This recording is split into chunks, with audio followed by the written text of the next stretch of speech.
মধ্যবিত্ত পরিবারের ছেলে শিবা। শিবা যে মানুষগুলোকে নিজের থেকেও বেশি বিশ্বাস করেছিল তারাই তাকে ধোঁকা দেয়। এমনই ভালোবাসার মানুষ তারা নিজেও। তারা শিবাকে ধোঁকা দিতে না চাইলেও সে তার বাবার কারণে বাধ্য হয়। তাই নিজেদের ব্যাংক চুরির দায় শিবার উপর চাপিয়ে দেয়।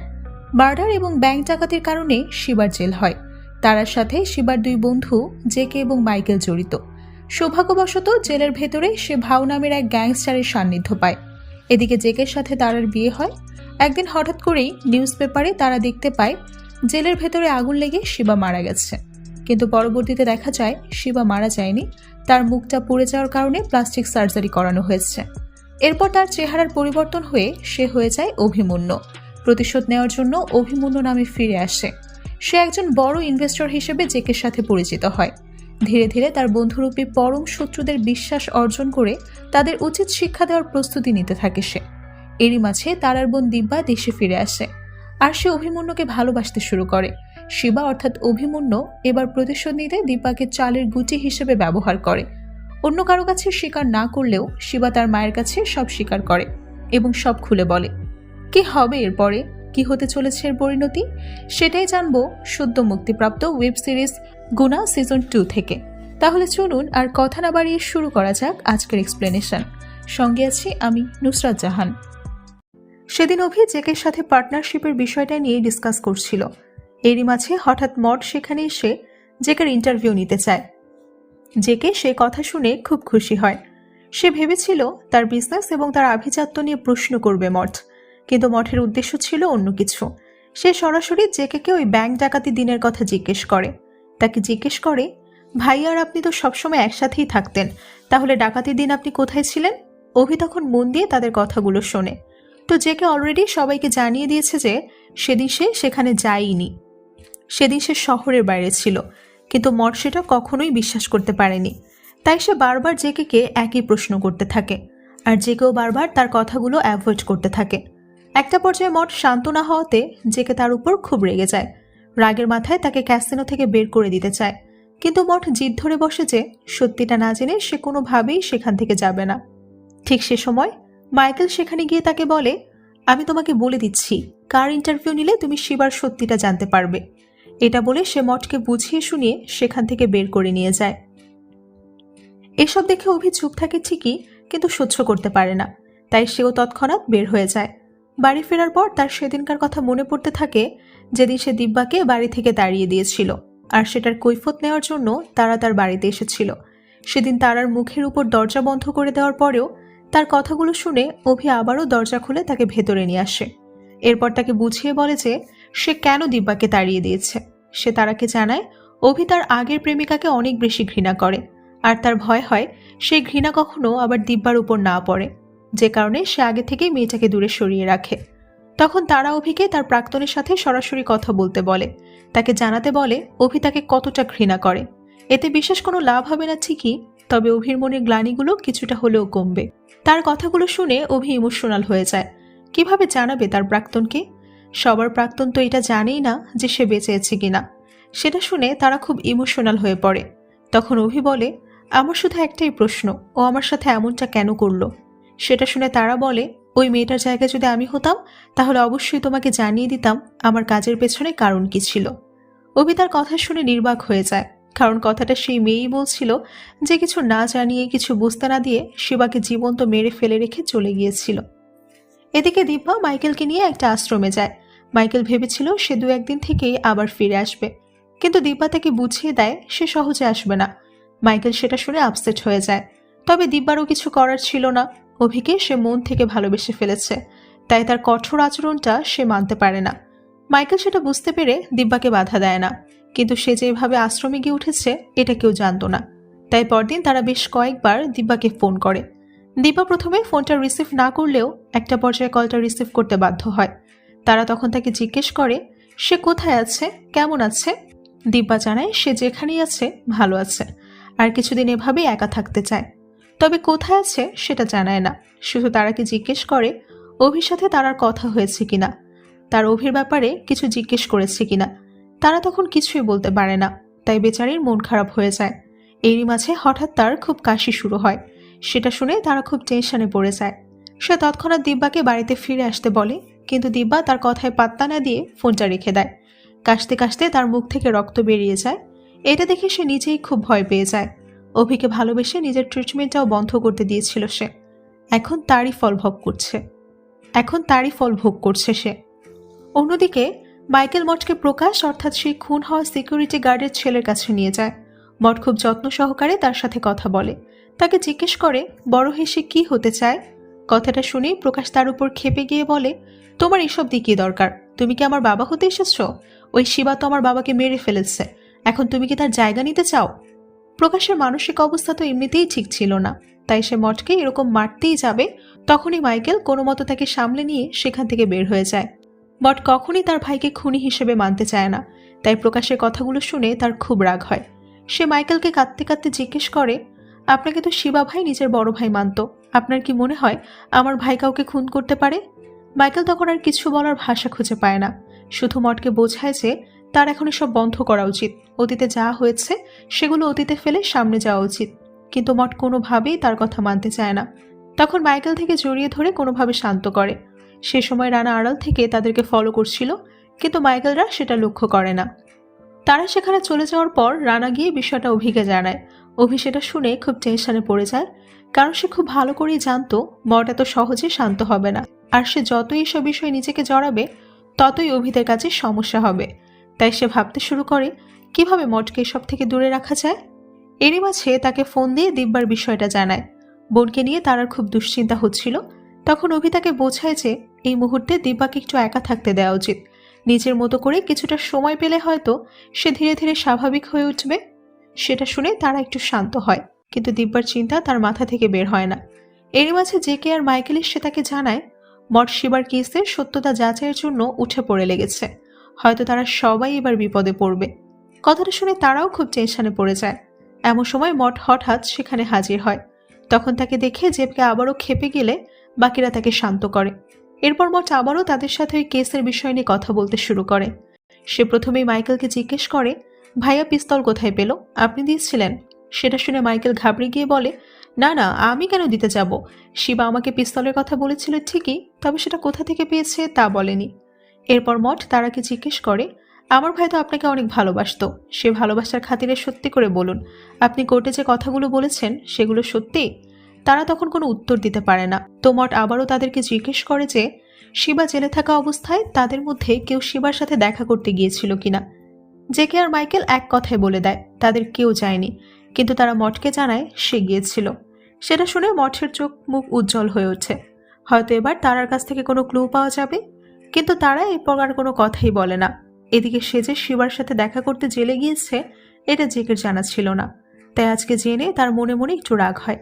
তবে সে কোনো রিয়্যাক্ট করে না, বরং মঠকে বুঝিয়ে শুনিয়ে সেখান থেকে বের করে দেয়। সেখান থেকে সে সোজা চলে যায় জেলার সাথে দেখা করতে, কিন্তু সিকিউরিটি গার্ডরা তাকে ভেতরে ঢুকতে দিচ্ছিল না। তাই সে জেকে ফোন করে সাহায্য চায়। জেকে মঠের এসব কাজে অনেক বিরক্ত হয়ে যায়। তবুও নিজেকে কোনো মতে সামলে সে মাইকেলকে জেলে গিয়ে বিষয়টা হ্যান্ডেল করতে বলে। এমন সময় অভি এখানে চলে আসলে জেকে তাকে বলে দেয় মঠ জেলে গিয়ে ইন্টারভিউ করতে যাচ্ছে। তখন অভি বলে, এটা তো ভালো কথা, জেলে আমার কয়েকজন পরিচিত অফিসার আছে, প্রয়োজন হলে আমি সাহায্য করতে পারি। এ কথা শুনে জেকে মাইকেলের সাথে তাকেও পাঠিয়ে দেয়। তারা দুজন মঠের সাথে গিয়ে জেলারের সাথে কথা বলে, কিন্তু এই জেলার নতুন হয় শিবার কেসের ব্যাপারে কিছুই জানে না। তাই সে মঠকে বলে দেয় কেসের সব ডিটেলস ফাইলে আছে, তার বাইরে আমি কিছু জানি না। সেখান থেকে হতাশ হয়ে ফেরার পথে হঠাৎ এক কনস্টেবল মঠকে পেছন থেকে জেকে বলে, এখান থেকে শিবার ব্যাপারে কোনো ইনফরমেশন পাবে না, যদি শিবার ব্যাপারে জানতে চাও তাহলে ভাউয়ের কাছে যাও। মঠ ভাউকে চিনত না, কিন্তু তার কাছ থেকে শিবার ইনফরমেশন পাওয়া যাবে জেনে সে খুব খুশি হয়। তখন মাইকেল তাকে বলে, ঠিক আছে, তুমি চিন্তা করো না, আমি ভাউকে খুঁজে বের করছি। সে কথা শুনে অভি খুব টেনশনে পড়ে যায়, কারণ মঠ যদি এখন ভাউয়ের সামনে পড়ে তাহলে বিষয়টা আরো জটিল হবে। তাই সেখান থেকে অভি দ্রুত চলে যায় ভাউয়ের সাথে দেখা করতে। গিয়ে তাকে মঠের বিষয়টা জানায়। ভাউ সেটা শুনে খুব রেগে যায়। সে অভিকে বলে, আমার ব্যাপারে জানা মঠের উচিত হয়নি। তখন অভি বলে, ভাউ যেভাবেই হোক মঠকে বাঁচাতে হবে, এসব থেকে দূরে রাখতে হবে। কিন্তু ভাউ তার কথা মানে না। মঠের প্রতি অভির স্নেহ তার ভালো লাগছিল না, কারণ প্রতিশোধের রাস্তার কাটা হচ্ছে মায়া মমতা। এটা মানুষকে দুর্বল করে দেয়, আর ভাউ চাচ্ছিল না অভি কোনোভাবে দুর্বল হোক। তাই সে মঠের বিষয়টা নিজেই হ্যান্ডেল করার ডিসিশন নেয়। পরদিন অভি বিজনেসের ব্যাপারে ডিসকাস করার জন্য জেকের বাড়িতে যায়। সেখানে তারা তিনজন বসে কথা বলছিল। এরই মাঝে অভি ক্যারিকে মেসেজ করে জেসমিনকে অ্যাক্টিভ হতে বলে। মেসেজটা পাওয়া মাত্রই ক্যারি জেসমিনকে জানায়, আর জেসমিন সাথে সাথে জেকে ফোন করে। জেসমিনের ফোন পেয়েই জেকে আড়ালে চলে যায়। জেসমিন তখন তার সাথে দেখা করার জন্য ডিচ করতে থাকে। সেটা শুনে জেকে বেশ টেনশনে পড়ে যায়। এরই মাঝে তারা অভির জন্য পানি নিতে গিয়ে জেকের হাবভাব দেখে একটু অবাক হয়। এদিকে জেকে টেনশনে পড়ে যায় যে সে কিভাবে তারাকে অ্যাভয়েড করে জেসমিনের কাছে যাবে। অনেক ভাবনা চিন্তার পর সে ক্যাসিনোতে ঝামেলা হওয়ার বাহানা দেখিয়ে দ্রুত সেখান থেকে বের হয়ে যায়। আর তারা এবং অভি তাদের ডিসকাশন চালিয়ে যায়। এদিকে সেই রাতে কয়েকজন গুন্ডা হঠাৎ মঠকে তার বাড়ির সামনে থেকে কিডন্যাপ করে নিয়ে যায়। মঠ এতে খুব ভয় পেয়ে যায়। তবে পরে জানা যায় তাকে ভাউয়ের লোকেরাই কিডন্যাপ করেছিল। মঠকে ভাউয়ের সামনে নিয়ে যাওয়ার পর ভাউ তাকে শিবার পছন্দের কবিতার বইটা দেখায়, যেটা মঠ শিবাকে জেলে পৌঁছে দিয়েছিল। বইটা পেয়ে মঠ অনেক ইমোশনাল হয়ে পড়ে। সে ভাউয়ের কাছে জানতে চায় শিবা ওই ব্যাংকের ডাকাতির ব্যাপারে কখনো কাউকে কিছু বলেছে কিনা। ভাউ জানায় শিবা এই ব্যাপারে তাকে কিছুই বলেনি। তবে এতদিন একসাথে জেলে থাকার পরেও শিবার ব্যাপারে সে কিছুই জানবে না, এটা মঠ মানতে পারে না। তখন ভাউ বলে জেলটা বন্ধুত্বের জায়গা না, সেখানে প্রত্যেকেরই কিছু না কিছু কাহিনী থাকে, কিন্তু কেউ কারোর সাথে সেটা শেয়ার করে না। সেটা শুনে মঠের মন খারাপ হয়ে যায়। এরপর সে ভাউকে জিজ্ঞেস করে ভাইয়াকে আমার ব্যাপারে কিছু বলেছে, কিন্তু ভাউ কোনো উত্তর দেয় না। মঠ তখন মন খারাপ করে চলে যাচ্ছিল। এমন সময় ভাউ বলে উঠছে, এমন কোনো দিন ছিল না যেদিন শিবা তোমার কথা বলতো না। এ কথা শুনে মঠ খুশি হয়ে যায়।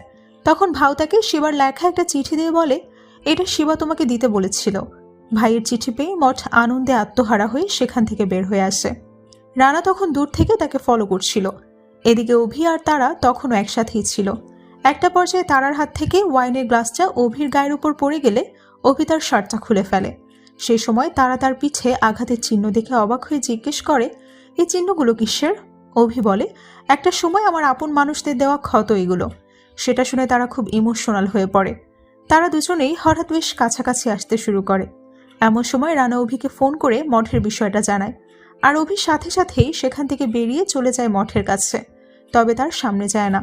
মঠ তখন রাস্তার পাশে দাঁড়িয়ে খুব আশা নিয়ে চিঠিটা পড়তে শুরু করে, কিন্তু চিঠির ভেতরে লেখাগুলো তার মনের সব আশা ভেঙে চুরমার করে দেয়। চিঠিতে শিবা লিখেছিল, আমাকে ক্ষমা করে দিও, আমি তোমাদের সবার বিশ্বাস ভেঙেছি, লোভে পড়ে ডাকাতি করতে গিয়েছি, আমার হাতে একজন মানুষ খুনও হয়েছে, আমি নিজেকে কখনো ক্ষমা করতে পারবো না, পারলে তোমরা আমাকে ক্ষমা করে দিও। চিঠিটা পড়ার সময় মঠ নিজের চোখকে বিশ্বাস করতে পারছিল না। তার এতদিনের বিশ্বাসটা এক নিমিষেই ভেঙে চুরমার হয়ে যায়। সেই কষ্ট সহ্য করতে না পেরে সে হাউমাউ করে কাঁদতে শুরু করে। আর সেটা দেখে অভির মনের অবস্থা কেমন হতে পারে তা তো বুঝতেই পারছেন। অভির মন চাচ্ছিল দৌড়ে গিয়ে ছোট ভাইটাকে জড়িয়ে ধরতে, কিন্তু পরিস্থিতির কারণে সেটা সম্ভব হয় না। তখন মঠ কাঁদতে কাঁদতে জেকে ফোন করে বলে, আমাকে ক্ষমা করে দিও, আমি তোমাদের উপর অযথাই সন্দেহ করেছি, আমি এখন সত্যিটা জেনে গেছি, আর কখনোই এই কেস নিয়ে আমি ভাববো না।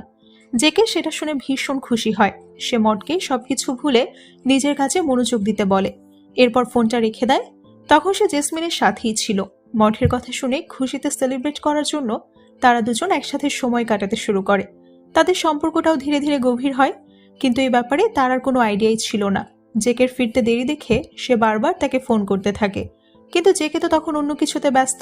তাই তারা প্রজেক্টের ফাইলগুলো জেকে লাইব্রেরিতে রাখতে চায়। ফাইলগুলো রাখার সময় হঠাৎ একটা সিডি তার সামনে পড়ে। কৌতূহলবশত সেটা প্লে করতেই তার আত্মা কেঁপে ওঠে, কারণ সেখানে ওই ব্যাংক ডাকাতি দিনের সিসিটিভি ফুটেজ ছিল, যেটাতে স্পষ্ট দেখা যাচ্ছিল মাইকেল আর জেকে মিলে ওই সিকিউরিটি গার্ডকে খুন করেছে। অতীতের কালো ছায়াটা চোখের সামনে দেখে তারা ভীষণ ভয় পায়। আর কোনো উপায় না পেয়ে সে তার সে আন্টিকে ফোন করে, যে মা মারা যাওয়ার পর তাকে নিজের বাড়িতে নিয়ে গিয়েছিল। তার অতীতের রহস্য জানার মতো এবং তাকে বোঝার মতো একমাত্র মানুষ ছিল ওই আন্টি। তারা তাকে বলে, আমার অতীত আমার পেছন ছাড়ছে না, আমার খুব ভয় লাগছে, নিজের জন্য না, কার্তিকের জন্য। সে আসলে ভয় পাচ্ছিল তার অতীতের কারণে তার ছেলের কোনো ক্ষতি না হয়, আর কার্তিক এসব জানলে কেমন রিয়েক্ট করবে। তাই আন্টি তাকে শিবাদের বাড়িতে কার্তিককে নিয়ে যেতে বলে, কারণ সেও জানতো কার্তিক শিবার সন্তান। তাই তার ধারণা শিবার বাড়ি কার্তিকের জন্য সব থেকে সুরক্ষিত জায়গা হবে। হয়তো আজ তারা কার্তিকের আসল পরিচয় জানে না, কিন্তু মানুষ কখনো নিজের রক্তকে চিনতে ভুল করে না। তাই একদিন না একদিন তারা সত্যিটা জানবে যে কার্তিক শিবার সন্তান, আর তারা তাকে মন থেকে গ্রহণ করে নেবে। তাছাড়া কার্তিক সেখানে থাকলে এসব ঝামেলা থেকেও দূরে থাকবে। তারা তখন আর কোনো কথা বলে না। সে জানত শিবার পরিবার তাকে ঘৃণা করে, তাই সে বুঝতে পারছিল না কিভাবে কার্তিককে তাদের কাছে নিয়ে যাবে। এদিকে অভির মাথা থেকে মঠের বিষয়টা বেরোচ্ছিল না। তাকে এত কষ্ট পেতে দেখে অভি সহ্য করতে পারে না, তাই সে ভাবের সাথে দেখা করতে চায়। সেখান থেকে জানা যায় এই চিঠির বিষয়ে অভি কিছুই জানতো না। কাজটা ভাও করেছিল যাতে মঠ এই সব কিছু থেকে দূরে থাকে। তার প্ল্যান সাকসেসফুল হয়েছিল ঠিকই, কিন্তু অভি তার ভাইয়ের কষ্ট সহ্য করতে পারে না। সে রাগের মাথায় ভাউকে বলে, আপনার এই কাজটা করা ঠিক হয়নি, মঠ অনেক ইমোশনাল, এসব সহ্য করতে পারবে না। তখন ভাউ বলে, অন্য কেউ হলে এতক্ষণ পৃথিবী থেকে সরিয়ে দিতাম, তোমার ভাই বলে এভাবে হ্যান্ডেল করতে হয়েছে। তখন অভি বলে উঠছে, আমার ভাইয়ের যদি কোনো ক্ষতি হয় তাহলে আমি কাউকে ছাড়বো না। তার কথা শুনে এবার ভাউও রেগে যায়। সে অভিকে বলে, কি বলতে চাচ্ছ তুমি, আমাকেও ছাড়বে না? অভি তখন আর কিছুই বলে না, কারণ এই ঝামেলায় সে নিজের ইচ্ছে জড়িয়েছে। আর সে জানতো ভাউ তাকে সাহায্য করার চেষ্টা করছে, তাই সে কোনোভাবেই ভাইয়ের উপর কথা বলতে পারবে না। অদ্ভুত এক দোটানায় পড়ে সে। এরই মাঝে তারা হঠাৎ তাকে ফোন করে দেখা করতে চায়। সেটা শুনে অভি তারার সাথে দেখা করতে চলে যায়। এরপর সে আর তারা কার্তিককে নিয়ে চলে যায় শিবাদের বাড়িতে। সেখানে যাওয়ার পর শিবার মা কার্তিককে আদর করে কাছে টেনে নেয়। এরপর তারার সাথে একা একটু কথা বলতে চায়, তাই অভি কার্তিককে নিয়ে চলে যায় তার বাবার কাছে। ততক্ষণে মাইকেল তৌফিকের মাধ্যমে ভাউয়ের অ্যাড্রেস জোগাড় করে সোজা তার সাথে দেখা করতে যায়। সেখানে গিয়ে সে কড়া গলায় ভাউকে জিজ্ঞেস করে জেলে শিবার সাথে কি হয়েছিল, কিন্তু ভাউ কোনো উত্তর দেয় না। তখন মাইকেল তাকে শাসনের চেষ্টা করে, তবে সে জানতো না সে কার সাথে পাঙ্গা নিচ্ছে। সে একটু হুমকি ধামকি দিতে না দিতেই ভাউয়ের লোকেরা তার দিকে গান পয়েন্ট করে। এরপর ভাউ তাকে বলে, শিবার নাম নিয়েছো বলে এখনো জীবিত আছো, ছেলেটা থাকাকালীনও তোমাদের ভালোর কথা ভেবেছে, আর মরার পরেও তোমাদের উপকার করছে। এতটুকু বলে সে মাইকেলকে সেখান থেকে তাড়িয়ে দেয়। প্রশ্নের উত্তর না পেয়ে মাইকেলের তখন খুব রাগ হয়, তবে ভাউয়ের পাওয়ার দেখে ভয়ে বেচারার গলা শুকিয়ে যায়। এদিকে কার্তিক শিবার বাবার সাথে বসে কাঠের জিনিস বানানো শিখছিল, আর অভি তাদের দুজনকে মন ভরে দেখছিল। এর মাঝে হঠাৎ সে একটা অসম্পূর্ণ কাঠের ঘোড়া দেখতে পায়। সেটা দেখে কার্তিক জিজ্ঞেস করে, এটা কমপ্লিট না কেন? শিবার বাবা বলে, এটা শিবা বানাচ্ছিল, কমপ্লিট হওয়ার আগেই সবকিছু শেষ হয়ে গেছে। এ কথা বলতে বলতেই তার চোখ ছলছল করে ওঠে। সেটা দেখে অভির মনটা কেঁদে ওঠে। জীবিত থাকা অবস্থায় নিজের মৃত্যুর জন্য বাবা মার চোখের পানি দেখাটা সত্যি খুব কষ্টের, কিন্তু অভির কিছুই করার ছিল না। তো এরপর শিবার বাবা একটা টুল বক্স এনে কার্তিককে দিয়ে দেয়, যেটা সে শিবাকে দিতে চেয়েছিল তার ছেলেটাকে দেওয়ার জন্য। সবচেয়ে মজার আর অদ্ভুত ব্যাপার হলো, সে আসলেই শিবার ছেলেকে জিনিসগুলো দিয়েছিল, কিন্তু তারা সেটা জানার ছিল না। কিন্তু এদিকে শিবার মা তারাকে কথায় কথায় বুঝিয়ে দেয় যে সে তারাকে কতটা ঘৃণা করে। শিবা তাকে এতটা ভালোবাসতো, তবুও তারা সেটার দাম দেয়নি। হয়তো শিবার ভালোবাসা একসেপ্ট করলে তাকে অভাবে থাকতে হতো, এই কারণেই সে শিবাকে ফেলে জেকের হাত ধরেছে। তারা তখন চুপচাপ তার কথাগুলো শোনে, কিছুই বলে না, কারণ কিছু বলার মতো ভাষা তার ছিল না। এরই মাঝে অভি চলে আসে তাকে বাড়ি যাওয়ার কথা স্মরণ করিয়ে দেওয়ার জন্য। তখন শিবার মা তারাকে জানিয়ে দেয়, কার্তিক যদি তাদের বাড়িতে আসতে চায় তাহলে তারা তাকে নিয়ে আসতে পারে। সেটা শুনে তারা চুপচাপ সেখান থেকে বের হয়ে যায়। তখন অভিকে একা পেয়ে তার মা বলে, এসব ছেড়ে বাড়ি ফিরে আসো। অভি তখন তাকে বোঝায় যে সেও এমনটাই চাচ্ছে, তবে তার জন্য আরো কিছুদিন অপেক্ষা করতে হবে। এরপর একদিন অভি জেকের সাথে দেখা করতে যায়। জেকে তখন মাইকেলের সাথেই কথা বলছিল। তখন অভি জেকের সাথে একা কথা বলতে চাইলে মাইকেলের বেশ রাগ হয়, তবে জেকে যখন নিজেই ব্যাপারটায় সায় দেয় তখন মাইকেল সেখান থেকে বেরিয়ে যায়। এরপর অভি সরাসরি জেকেকে বলে, আমার সাথে বিজনেস করতে হলে তোমাকে এক্সট্রা লোকজন অ্যাভয়েড করতে হবে, এমনকি মাইকেলও এসবের মধ্যে থাকতে পারবে না। সেটা শুনে জেকে একটু অবাক হয়। সে অভিকে বোঝায় যে মাইকেল খুব কাজের লোক, তার উপর সম্পূর্ণ ভরসা করা যায়, কিন্তু অভি কোনোভাবেই সেটা মানতে চায় না। সে জেকেকে বলে, বিজনেসে বন্ধুত্ব আর ইমোশনের কোনো জায়গা নেই, দুটো আলাদা জিনিস। তাই যদি তুমি আমার কথা মানতে পারো তাহলেই আমরা বিজনেসটা নিয়ে আগাবো, না হলে ডিল ক্যান্সেল। এটা শুনে জেকে খুব টেনশনে পড়ে যায়। এত বছর ধরে সে আর মাইকেল একসাথেই আছে, এখন হঠাৎ কিভাবে তাকে বাদ দিবে, এটাই ভাবছিল সে। এদিকে মাইকেল আড়াল থেকে তাদের সব কথা শুনছিল। অভির কথাগুলো শুনে তার খুব রাগ হয়, তবে সে কোনো রিয়্যাক্ট করে না। এরপর অভি জেকেকে ভেবে দেখার জন্য কিছুটা সময় দিয়ে সেখান থেকে বেরিয়ে আসে এবং তারাকে ফোন করে ডিনারের জন্য রেডি হতে বলে, কারণ সেদিন তাদের দুজনের একসাথে ডিনারে যাওয়ার কথা ছিল। অন্যদিকে তার কথা মতো জেসমিন পৌঁছে যায় জেকের কাছে, আর কথায় কথায় তাকেও ডেটে যাওয়ার জন্য রিকোয়েস্ট করতে থাকে। প্রথমে জেকে রাজি হয় না, কারণ তাদের বিষয়টা বাইরে জানাজানি হলে প্রবলেম হবে। তখন জেসমিন বলে, আচ্ছা সমস্যা নেই, আমরা পছন্দের একটা রেস্টুরেন্টে যেতে পারি, সেখানে কেউ আমাদের চিনবে না। সেটা শুনে জেকে তার সাথে যেতে রাজি হয়ে যায়। এদিকে অভি ততক্ষণে তারাকে নিয়ে রেস্টুরেন্টে চলে যায়। সেখানেও তারা মন খারাপ করে বসেছিল। তার মাথার ভেতর অতীতের কথাগুলোই ঘুরপাক খাচ্ছে। তখন অভি তাকে সান্ত্বনা দিয়ে স্বাভাবিক করে। তার এই ছোট ছোট কেয়ারগুলো তার খুব ভালো লাগতো।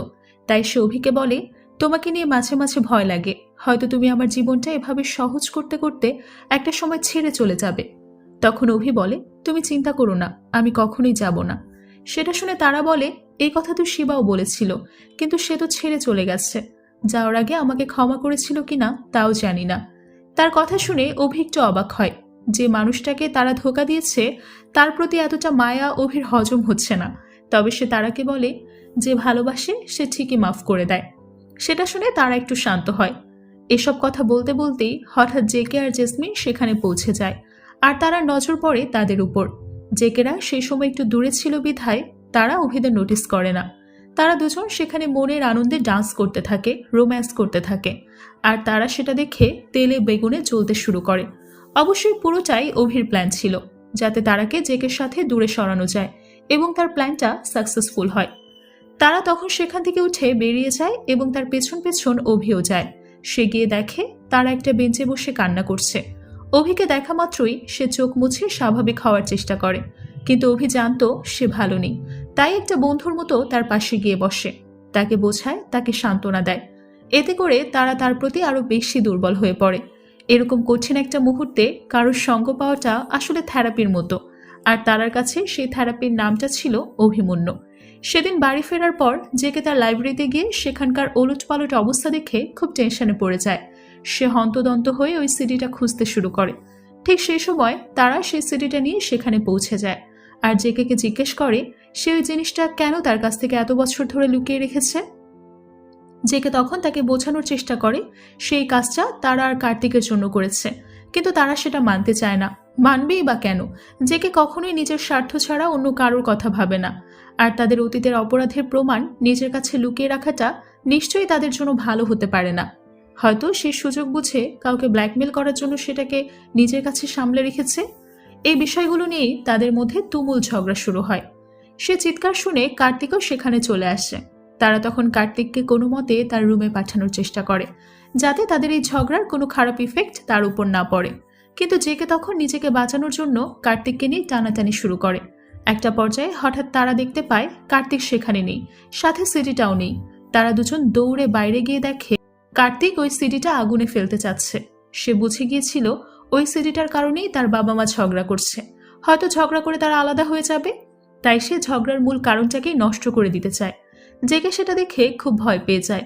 সে কার্তিককে রিকোয়েস্ট করতে থাকে সিডিটা না ফেলার জন্য, কিন্তু তারা তাকে সেটা আগুনে ফেলে দিতে বলে। আর কার্তিকও তার কথা মতো আগুনে ফেলে দেয়। সেটা দেখে জেকে দৌড়ে চলে যায় আগুন থেকে সেটা উদ্ধার করার জন্য। তখন তারা বলে, আমরা তোমাকে ছেড়ে চলে যাচ্ছি। এ কথা শুনে জেকে খুব ইমোশনাল হয়ে পড়ে। সে কার্তিককে কনভিন্স করার চেষ্টা করে যাতে তাকে ছেড়ে না যায়। এখন কার্তিক তো ছোট একটা বাচ্চা, তো সে তার বাবাকে ছেড়ে যেতে চায় না। তখন তারা বুঝতে পারে সে চাইলেও জেকেকে ছাড়তে পারবে না। এমন সময় দেখা যায় তারার বাবা আড়াল থেকে তাদের ফলো করছে। আর তার হাতে ঠিক মাইকেলের ওই সিডির মতোই একটা সিডি। সেটা নিয়ে সে চুপচাপ সেখান থেকে বেরিয়ে যায়। পরদিন সকালে শিবার বাবা নিউজ পেপার খোলা মাত্রই সেখানে থাকা একটা নিউজ দেখে হঠাৎ থমকে যায়। বট শিবার লেখা ওই চিঠিটা নিয়ে ব্রেকিং নিউজ ছাপিয়েছিল। সেগুলো জানার পর শিবার বাবা আর নিজেকে কন্ট্রোল করতে পারে না। কোথাও না কোথাও সেও বিশ্বাস করত তার ছেলে নির্দোষ, কিন্তু এই চিঠিটা পড়ার পর সে আশা ভেঙে যায়। রাগের মাথায় তার পাশে রাখা চায়ের কাপটা মাটিতে ছুঁড়ে ফেলে দেয় সে। সেই শব্দ শুনে শিবার মা দৌড়ে চলে আসে। তখন শিবার বাবা তাকেও বিষয়টা জানায়। সেটা শুনে শিবার মা খুব টেনশনে পড়ে যায়। সে যে কাউকে কিছু বোঝাবে সেটার উপায় ছিল না, কেউ তার কথা মানবে না। তাই সে দ্রুত অভিকে ফোন করে বাড়িতে ডেকে পাঠায়। অভি সেখানে গিয়ে যখন এসব জানতে পারে তখন তার বেশ রাগ হয়। সেই সাথে একটা অপরাধ বোধ তৈরি হয়। এরই মাঝে মঠ সেখানে আসলে তার মা তাকে ওই চিঠিটা অভির সামনে পড়তে বলে। মায়ের কথা মতো মঠ চিঠিটা বের করে পড়তে শুরু করে, কিন্তু পুরোটা পড়ার মতো শক্তি ছিল না তার। কয়েক লাইন পড়তে না পড়তেই তার গলা ভারী হয়ে আসে। তখন তার মা অভিকে বাকি অংশটুকু পড়তে বলে। অভি পুরো চিঠিটা পড়ার পর তার মা মঠকে বলে, এই চিঠিতে কি লেখা আছে না লেখা আছে সেটা আমি জানতে চাই না, তোমার কি মনে হয় তোমার ভাই অপরাধী? তখন মঠ কাঁদতে কাঁদতে বলে, মা এই চিঠিটা ভাইয়ারই লেখা, সে নিজেই বলেছে সে অপরাধী, আমি কি করব? তখন তার মা বলে, তোমার মনে তোমার ভাইয়ের প্রতি বিশ্বাস আছে কিনা সেটা আগে ভেবে দেখো, যদি থাকে সেটাই আঁকড়ে বসে থাকো, একটা সময় সবকিছু ক্লিয়ার হয়ে যাবে। এতদিন মঠেরও সেটাই বিশ্বাস ছিল, কিন্তু চিঠিটা পাওয়ার পর সেটা আর নেই। তাছাড়া এখন শিবাও নেই, তার মাধ্যমে যে সত্যিটা জানা যাবে সেই উপায় নেই। শিবার মা তখন নিরুপায় হয়ে যায়, তার ছেলেটা যে বেঁচে আছে সেটা সে কাউকে জানাতে পারে না। এসব দেখে অভিও খুব আপসেট হয়ে পড়ে। এরপর মঠ সেখান থেকে চলে গেলে তার মা অভিকে জিজ্ঞেস করে সে এমনটা কেন করলো, শিবা হলে কখনোই নিজের পরিবারকে এতটা কষ্ট দিত না। অভি তখন তাকে বোঝায় যে মঠকে সব রকম ঝামেলা থেকে দূরে রাখার জন্যই এমনটা করতে বাধ্য হয়েছে, কিন্তু তার মা তার কথা মানতে চায় না। অভির উপর রাগ করে সে সেখান থেকে চলে যায়। এদিকে তারার বাবা হঠাৎ রাস্তার মাঝে জেকের পথ আটকায়, তাকে দেখে জেকে অবাক হয়ে যায়। সে ভেবেছিল লোকটা হয়তো আসলেই মারা গেছে, কিন্তু তার তো কই মাছের প্রাণ, এত সহজে মরবে কিভাবে? সেখানে সে জেকেকে ব্ল্যাকমেল করতে শুরু করে, তাকে বলে তুমি প্রত্যেক সপ্তাহে আমাকে 1 লাখ করে টাকা দেবে, যদি না দাও তাহলে তোমাদের অতীতের সব গোপন রহস্য মানুষের কাছে ফাঁস করে দেব। জেকে তখনও জানতো না মাইকেলের ওই সিডিটা তার হাতে ছিল, যে কারণে তার কথায় পাত্তা না দিয়ে জেকে সেখান থেকে চলে যায়। আরেকদিকে তৌফিক দিয়ে মাইকেলকে বলে, আমি আড়াল থেকে জেকের কথা শুনেছি, অভি তাকে বলছিল আপনাকে রাস্তা থেকে সরিয়ে দিতে। এটা শুনে মাইকেল খুব রেগে যায় আর তৌফিককে পাঠিয়ে দেয় সবার উপর নজর রাখতে। ততক্ষণে অভিও ক্যাসিনোর উদ্দেশ্যে রওনা হয়, আর যাওয়ার আগে জেকে ফোন করে আবারও তার শর্তের বিষয়টা মনে করিয়ে দেয়। জেকে তখনও তাকে বোঝানোর চেষ্টা করে যে এত বড় ডিসিশন নেওয়া সম্ভব না, কিন্তু অভি তাকে আর সময় দেবে না। সে বলে যে আমি তোমার অফিসে আসছি, এর মধ্যেই ডিসিশন নিয়ে ফেলো। জেকে সেটা শুনে অনেক বেশি টেনশনে পড়ে যায়। তার সাথে কথা শেষ করে অভি তারাকে ফোন করে ক্যাসিনোতে ডাকে। তারা তখন তার কাছে জিজ্ঞেস করে সেখানে জেসমিন আসবে কিনা। অভি বলে হয়তো আসবে, তাই তারাও ক্যাসিনোর উদ্দেশ্যে রওনা হয়। বিকেল হতে না হতেই সবাই সেখানে জড়ো হয়। সেখানে জেকে আর অভি বিজনেসের বিষয়টা নিয়ে ডিসকাস করে। এরই মাঝে সেখানে মাইকেল আসলেই জেকে ক্যাসিনোর লাইটগুলো বন্ধ করে দেয়। এরপর কয়েকটা অচেনা লোক একটা টেবিল নিয়ে মাইকেলের দিকে এগোতে শুরু করে। এটা দেখে মাইকেল ভয় পেয়ে যায়। তার মনে হয় অন্ধকারের আড়ালে হয়তো জেকে তাকে মারার চেষ্টা করছে। সে তৎক্ষণাৎ পিস্তল বের করে অন্ধকারের ভেতর আন্দাজে গুলি চালাতে শুরু করে, আর সেটা দেখে সবাই লুকিয়ে পড়ে। তখন মাইকেল বলতে শুরু করে, এই জেকে, কোথায় লুকিয়ে আছো তুমি? বাইরে বেরো, আমি তোমাকে ছাড়বো না, শেষ করে দেব। এ কথা বলে সে উল্টাপাল্টা গুলি চালাতে থাকে। তখনই অচেনা লোকগুলো এসে তাকে জাপটে ধরে। এরপর জেকের কথায় ক্যাসিনো লাইটগুলো চালানো হলে সবাই আবার বেরিয়ে আসে। তখন মাইকেল জেকেকে বলে, তুমি কখনোই নিজেকে শুদ্ধ করতে পারলে না, আগেও ধোকা পাচ্ছিলে, এখনও ধোকাবাজি আছো, এখনও নিজের স্বার্থের জন্য আমাকে মারার চেষ্টা করছো।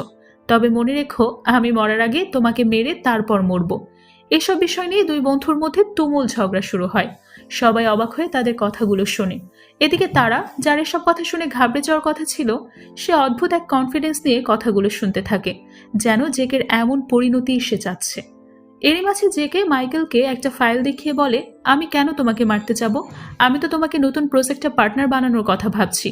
এ কথা শুনে মাইকেল যেন আকাশ থেকে পড়ে। সে ভেবেছিল বিজনেস থেকে সরানোর জন্য জেকে হয়তো তাকে দুনিয়া থেকে সরিয়ে দেবে। সে অবাক হয়ে জিজ্ঞেস করে, তাহলে এই গুন্ডার মতো লোকগুলোকে ডেকেছো কেন? যাকে বলে, আমি এদেরকে তোমার নতুন অ্যাসিস্ট্যান্ট হিসেবে হায়ার করেছিলাম, কিন্তু তুমি আমাকে বুঝিয়ে দিয়েছো তুমি এসবের যোগ্য না। সেটা শুনে এবার মাইকেল খুব ঘাবড়ে যায়। সে জেকের কাছে ক্ষমা চাইতে শুরু করে, কিন্তু এবার জেকে আর তাকে ছেড়ে কথা বলে না। তবুও মাইকেল হাত জোর করে তার কাছে ক্ষমা চায়, তবে জেকের মন গলে না। সে মাইকেলকে অপমান করে সেখান থেকে তাড়িয়ে দেয়। জেকে এতটা রেগে যেতে দেখে জেসমিন দৌড়ে আসে, তাকে জড়িয়ে ধরে সান্ত্বনা দেয়, আর সেটা দেখে আবারও তারার রাগ হয়ে যায়। জেকের প্রতি রাগ থেকে সে অভির প্রতি আরো বেশি আসক্ত হয়ে পড়ে। অভি সেটা দেখে মনে মনে খুশি হয়, এটাই তো সে চাচ্ছিল।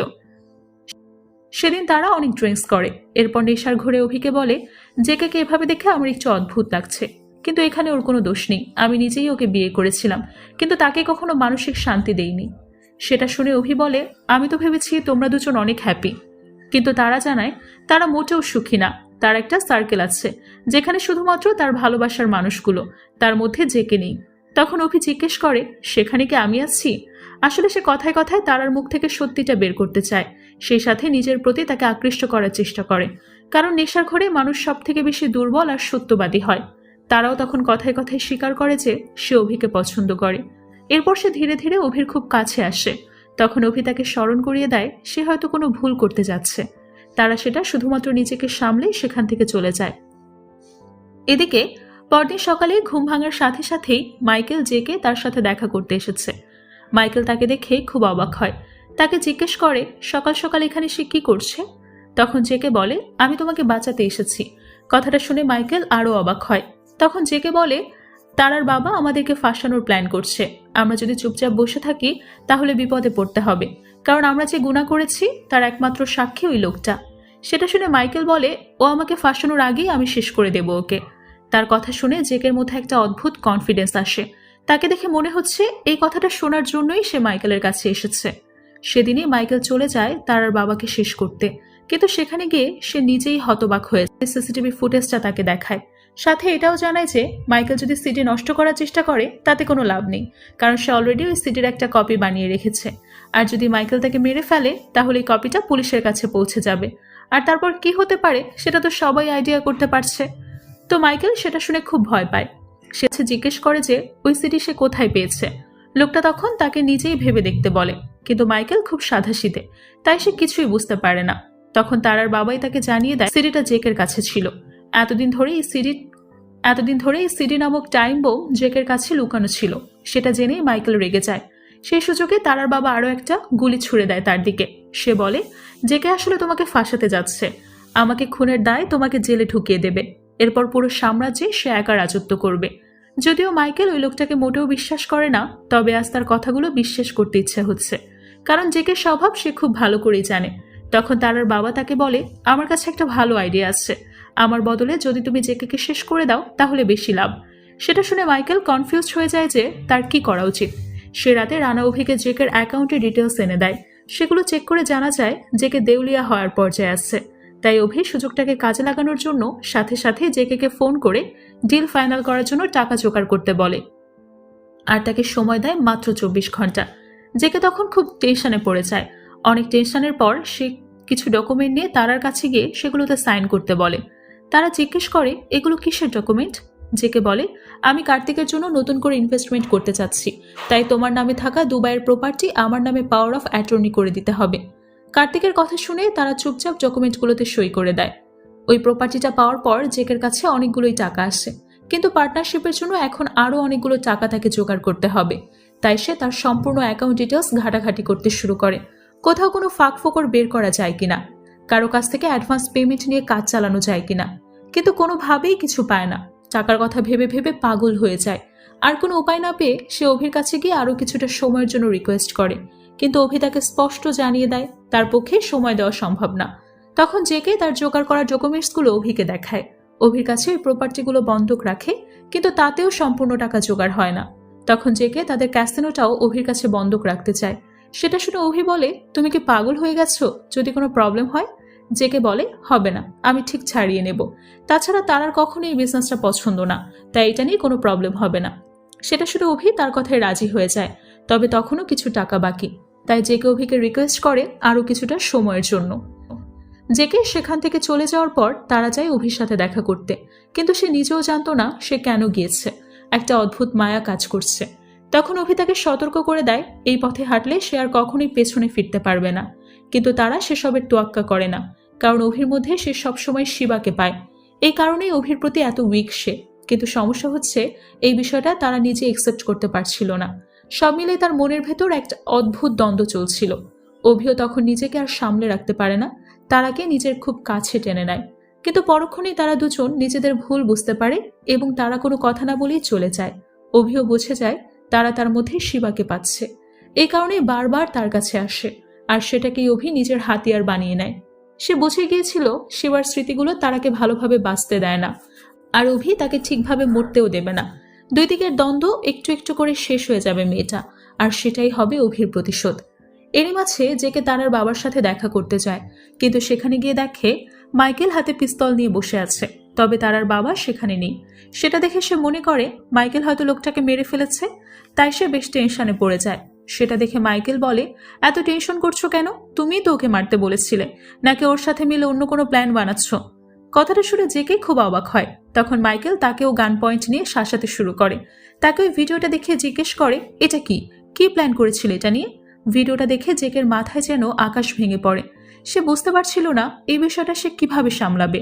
সে মাইকেলকে কিছু বোঝাতে যাবে, এরই মাঝে তারার বাবা আর একটা পিস্তল নিয়ে সেখানে চলে আসে। সেটা দেখে জেকে বুঝে যায় তারার বাবা মাইকেলের ব্রেইন ওয়াশ করে ফেলেছে। সে মাইকেলকে বোঝানোর চেষ্টা করে ওই লোকটাকে বিশ্বাস করা মোটেও ঠিক হবে না। মাইকেলও সেটা জানতো, কিন্তু যে লোকটা তাকে সাবধান করছিল তাকেও তো বিশ্বাস করা যায় না। তখন জেকে তারার বাবাকে কনভিন্স করার চেষ্টা করে যাতে তার উপর গুলি না চালায়। সে ধরেই নিয়েছিল মাইকেল অথবা তারার বাবা কেউ একজন তাকে ঠিক মারবে, কিন্তু তার বাবার মাথায় অন্য প্ল্যানিং ঘুরপাক খাচ্ছে। সে আবারও গ্রুপিং করে অভিকে ফাঁসাতে চায়। সেটা শুনে জেকেও মনে মনে বেশ খুশি হয়, কারণ তার মাথায়ও তো সেই একই প্ল্যান ঘুরছে। তবে মাইকেল এসবে থাকতে রাজি হয় না। তখন জেকে আর তারার বাবা মিলে তাকে কনভিন্স করতে শুরু করে, কারণ অভিকে ফাঁসাতে পারলে এবার তারা অনেক টাকা পারবে। এতে তারা সারা জীবন হেসে খেলে চলতে পারবে। কিন্তু মাইকেল কোনোভাবেই তাদের রাজি হয় না, কারণ সে জানতো এটা ঝামেলা কমার বদলে উল্টো বাড়বে। এদিকে আমরা প্রকাশকে দেখতে পাই, সে খুব কৌশলে আশ্রম থেকে পালিয়ে সোজা চলে যায় শিবার বাড়িতে। গিয়ে দূর থেকে নজর রাখতে শুরু করে। ততক্ষণে জেকের মাইকেলকে কনভিন্স করে ফেলেছে। ঠিক কনভিন্স বলা উচিত হবে না, জোর করে নিজেদের দলে সামিল করে নিয়েছে। এরপর তারা অভিকে ফাঁসানোর প্ল্যান শুরু করে। তারার বাবা বলে, আমার মাথায় একটা প্ল্যান আছে, তবে সেটার জন্য অভির সব ইনফরমেশন বের করতে হবে, আর তার জন্য আমাকে 1 লাখ টাকা দিতে হবে। মাইকেল তখন তাকে টাকা দিতে অস্বীকার করে, কিন্তু জেকে তৎক্ষণাৎ টাকা বের করে দেয় আর সাথে 24 ঘন্টা টাইম দেয় ইনফরমেশন বের করতে। লোকটার কাছে যেহেতু তাদের সিডি আছে, তাই জেকে তাকে রাগাতে চায় না, কারণ সে রাগলেই তো তার বিপদ। সে রাতে মাইকেলরা হঠাৎ প্রকাশকে রাস্তায় দেখতে পেয়ে তাকে নিজের বাড়িতে নিয়ে আসে। তারা জানতে পারে প্রকাশ আশ্রম থেকে পালিয়েছে, আর সে এখানে ফিরে আসতে চায় না। তাই মাইকেল তাকে নিজের বাড়িতে রাখার সিদ্ধান্ত নেয় আর তৌফিককে তার সম্পূর্ণ দায়িত্ব রাখতে বলে। এরপর তারা দুজন ড্রিঙ্কস করতে শুরু করে, আর প্রকাশ যেহেতু ছোট, তাই তাকে চিপসের বাটি ধরিয়ে দেওয়া হয়। মাইকেলরা ড্রিঙ্কস করতে করতে ঘুমিয়ে পড়ে, আর প্রকাশ চুপচাপ বসে তাদের জন্য ওয়েট করতে থাকে। তাকে দেখেই বোঝা যাচ্ছিল তার মাথার ভেতর কোনো দুষ্টু বুদ্ধি ঘুরপাক খাচ্ছে। রাত গভীর হয়ে গেলে তৌফিক সেখান থেকে চলে যায়, আর মাইকেল বেহুশের মতো ঘুমায়। তার পিস্তলটা তখন টেবিলের উপর রাখা ছিল। প্রকাশ তখন খুব সাবধানে পিস্তলটা নিয়ে সেখান থেকে পালিয়ে যায়। পরদিন সকাল হতে না হতেই সে পৌঁছে যায় শিবাদের বাড়িতে। শিবার মা দরজা খুললে সে নিজেকে মঠের বন্ধু হিসেবে পরিচয় দেয়। তবে শিবার মা তখন তাকে ভেতরে ডেকে নিয়ে গিয়ে বসায়। এরপর সে মঠকে ডাকতেই যাবে, তার আগে মঠ নিজেই সেখানে আসে এবং প্রকাশকে দেখে ভয় পায়। সে তার মাকে জিজ্ঞেস করে, তুমি ঠিক আছো তো? কোনো ক্ষতি হয়নি তো? এ কথা শুনে তার মাও খুব ভয় পায়। সে বুঝতে পারে প্রকাশ মিথ্যে পরিচয়ে তার বাড়িতে ঢুকেছে, কিন্তু কেন সেটা সে বুঝতে পারে না। তাই সে দ্রুত অভিকে কল করে, কিন্তু কোনো কথা বলে না। অভি তখন তার বাড়িতে হওয়া ঘটনাগুলো শুনতে থাকে। এরই মাঝে প্রকাশ পিস্তলটা বের করে মঠের দিকে দেয় আর বলে, শিবার আমার বাবাকে মেরে ফেলা উচিত হয়নি। তোমার ভাইয়ের কারণে আমি আমার বাবাকে হারিয়েছি। বাবার শোকে মাও মারা গেছে। আমি একেবারে অনাথ। পৃথিবীতে এখন আর আমার কেউ নেই। মঠ তখন তাকে সান্ত্বনা দেওয়ার চেষ্টা করে। তাকে বলে, তুমিও যেমন তোমার বাবাকে হারিয়েছ, আমিও আমার ভাইকে হারিয়েছি। সেটা শুনে প্রকাশ বলে, মনে হচ্ছে ভাইকে অনেক মিস করছো, তাহলে তার কাছেই চলে যাও। এটা শুনে মঠ খুব ভয় পায়। এরপর প্রকাশ যখন তার উপর গুলি চালাতে যাবে, তখনই অভি গাড়ি নিয়ে সেখানে আসে, আর সেটা দেখে প্রকাশ দ্রুত সেখান থেকে পালিয়ে যায়। এরপর মঠের মা তাকে প্রকাশের ব্যাপারে জিজ্ঞেস করে, জানতে চায় ছেলেটা কে, কেন এসব করলো। তখন মঠ তাকে বাধ্য হয়ে সবকিছু বলে। সেটা শুনে তার মা ভীষণ রেগে যায়। আর যাই হোক, সে তো জানতো শিবা কোনো দোষ করেনি, তাই সে মঠকেও সতর্ক করে দেয়। এরপর অভির কাছে গিয়ে হাউমাউ করে কাঁদে আর বলতে থাকে, আমি আর নিজেকে আটকে রাখতে পারছি না। একটা মিথ্যে লুকানোর জন্য প্রতিনিয়ত হাজারটা মিথ্যের সাথে লড়ছি। তুমি এসব ছেড়ে আমার কাছে ফিরে আসো। মঠ ততক্ষণে সেখান থেকে চলে গিয়েছিল।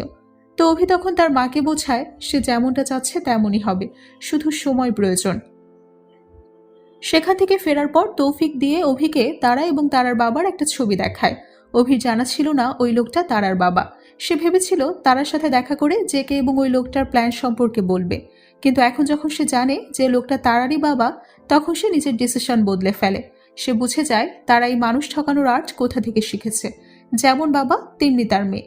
তাই সে দুজনকেই উচিত শিক্ষা দেওয়ার ডিসিশন নেয়, আর সেখান থেকে শুরু হয় তার প্রতিশোধের ফাইনাল চ্যাপ্টার। তারা তখন একা দাঁড়িয়ে শিবার মায়ের বলা কথাগুলো ভাবছিল। শিবার সাথে কাটানো সুন্দর অতীতগুলো মনে পড়ছে তার। ঠিক সেই সময় অভি গিয়ে তাকে জিজ্ঞেস করে, কবে থেকে আমাকে এভাবে ফাঁসানোর প্ল্যানিং করছো? কে তুমি? ধোঁকাবাজ, ছলনাময়ী নাকি স্বার্থপর? তারা তার কথার মাথামুন্ডু কিছুই বোঝে না। তখন অভি ওই ছবিটা বের করে তারাকে জিজ্ঞেস করে, এই লোকটাকে চেনো নাকি এটাও স্বীকার করতে ভয় পাচ্ছ? তারা তখন সহজেই বলে দেয়, এটা আমার বাবা। আর আমার বাবা কখনো আমাকে ভয় পাওয়া শেখায়নি। মানুষের বিশ্বাস অর্জন করে সেই বিশ্বাস ভাঙতে শিখিয়েছে। মানুষকে ধোঁকা দিয়ে কিভাবে নিজে বড় হওয়া যায় সেটা শিখিয়েছে। আমার থেকে দূরে থাকো, না হলে তোমাকেও শেষ করে দেব। সেটা শুনে অভি রাগের মাথায় বলে, আর কত মানুষকে শেষ করবে? বাকি আছে কেউ? আসলে তুমি যে ডাস্টবিনে পড়ে আছো, তুমি সেখানেই থাকার যোগ্য। সেখান থেকে কোনোদিনও বের হতে পারবে না। সেটা শুনে তারা মন খারাপ করে বলে, আসলেই পারবো না। হয়তো শিবা থাকলে আমাকে এসবের থেকে টেনে বের করতো। শিবা থাকলে আমি মন খুলে বাঁচতে পারতাম, খুশি থাকতাম। অভি অবাক হয়ে তার কথাগুলো শুনতে থাকে। তারা বলে, আমার ভুল ধারণা ছিল যে আমি তোমাকে ভালোবাসতে শুরু করেছি, কিন্তু না, আমার মনে সবসময় শিবা ছিল আর শিবাই থাকবে। তার জায়গায় অন্য কেউ থাকবে না। সেটা শুনে অভি হতবাক হয়ে জিজ্ঞেস করে, তুমি কি আসলেই সত্যি বলছো? তারা তখন বলে, যেটা তোমার ভাবতে ভালো লাগে ভাবতে পারো। এটা বলেই সে সেখান থেকে চলে যায়। ঠিক সে সময় অভির কাছে তৌফিকের কল করে জানায়, তার বাবার কাছে একটা সিডি আছে, আর সেই সিডি নিয়ে সে জেকে আর মাইকেলকে ব্ল্যাকমেইল করছে। অভি তখন তৌফিকের কাছ থেকে তারার বাবার লোকেশন জেনে নেয় আর তাকে সতর্ক করে দেয় যে ওই সিডিটা যেন মাইকেল অথবা জেকের হাতে না পড়ে। এদিকে রাতের অন্ধকারে মাইকেল লুকিয়ে লুকিয়ে সেই সিডিটা খুঁজতে শুরু করে। তখন তারার বাবা আড়াল থেকে সেটা দেখে সিডিটা নিয়ে খুব কৌশলে বাহিরে বের হয়ে আসে আর জানলা দিয়ে মাইকেলকে ফলো করতে থাকে। বোকা মাইকেল সব জায়গায় সিডিটা খুঁজতে থাকে, কিন্তু কোথাও পায় না।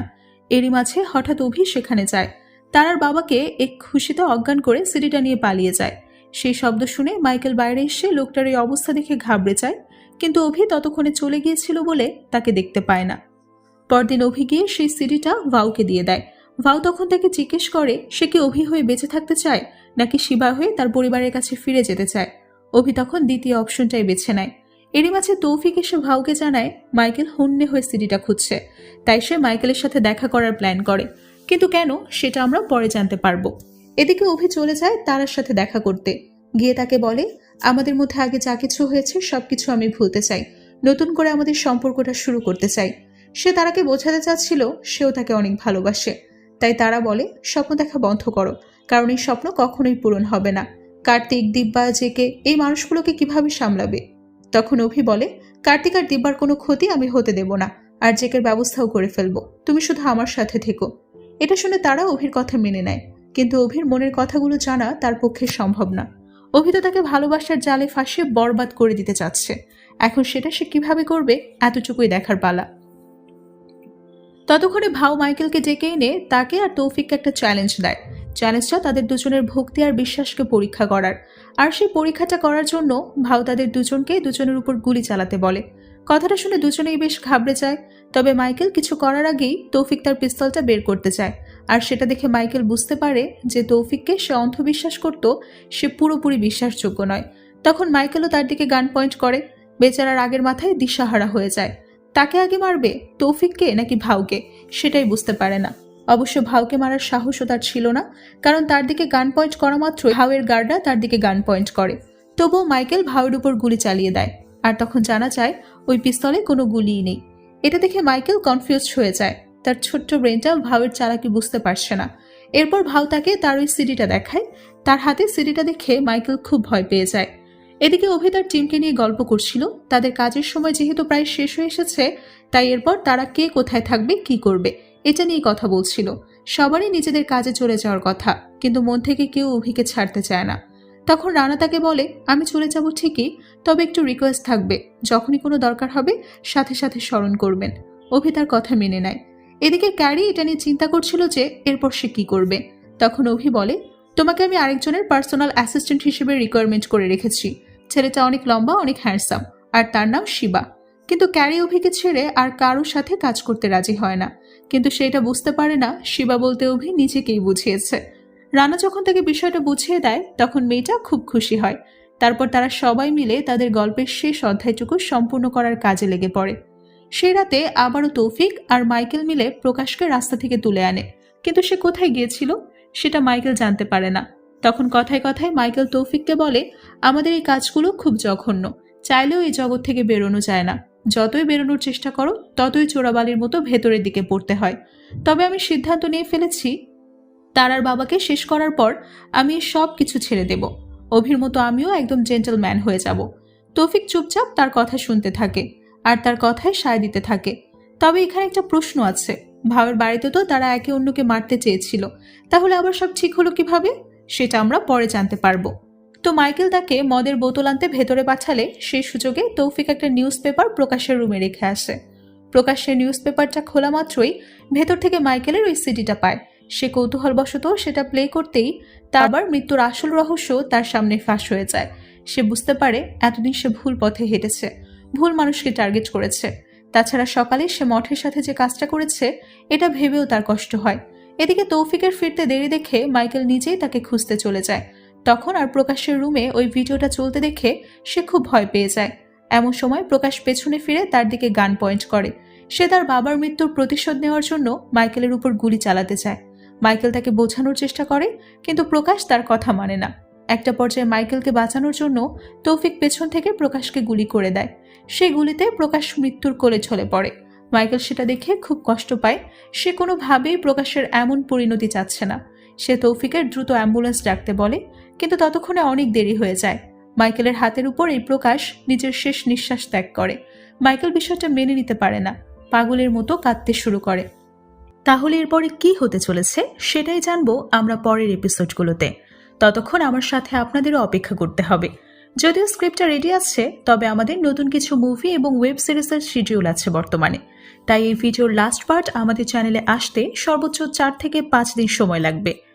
এই সময়গুলোতে আমাদের অন্যান্য ভিডিওগুলোর সঙ্গেই থাকুন।